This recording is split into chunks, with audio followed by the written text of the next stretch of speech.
या श्रीस्वयं सुकृतिनां भवनेष्वलक्ष्मी पापात्मनां कृतधियां हृदयेषु बुद्धि श्रद्धा सतां कुलजनप्रभवस्य लज्जा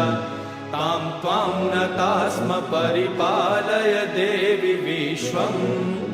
किं वर्णयाम तव रूपमचिन्त्यमेतत् किं चातिवीर्यमसुरक्षयकारि भूरि किं चाहवेषु चरितानि तवादियानि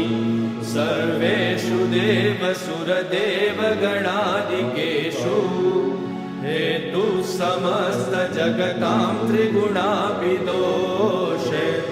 न ज्ञायसे हरिहरादिभिरव्यपारा